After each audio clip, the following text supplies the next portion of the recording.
The Hinduism, which is the Vedic idea about 3,500 years that has come in based on the Vedas, based on the Upanishads, based on the Samhitas and Puranas and various things, this 3,500-year-old framework is, with its good, is also built on a Varna system of graded inequality. You have the Brahmana, Kshatriya, Vaishya, and then you have the large scale Shudra, and then you have the Panchamas, who are the Dalits, who are the untouchables, outside of that Varna system.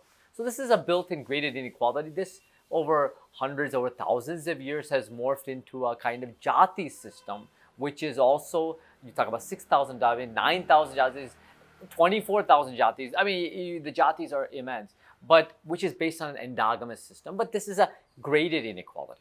Now, that system we should, of course, rectify in terms of structural inequality. Obviously, everybody has a right in Article 25 to practice whatever religion they want or not practice any religion. That's your choice. But this social, societal structure must be changed. The bottom must be built up, the top must be brought down. You're talking about equality. Now, Hindutva is a completely different concept. Hindutva is a 100-year-old paradigm coined by Savarkar and kind of socially brought in through the RSS, which, while it creates a false monolithic Hindu, they use the term Hindu, but it's a Hindutva paradigm, a false monolithic kind of Hindu, we are all one. It is a unification of the Hindus in order to demonize and denigrate the religious minorities, who are the Muslims and the Christians. So it is clearly a form of like inequality.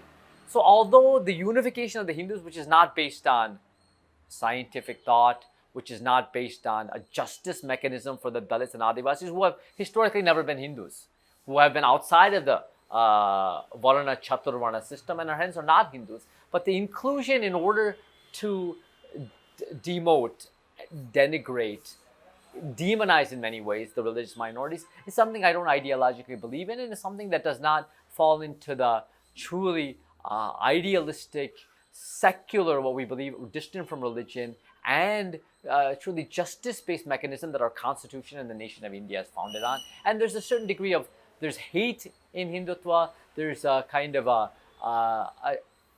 distortion of history for the sake of self-gain, and there's not a kind of justice mechanism for the Dalits, Adivasis, and the backward communities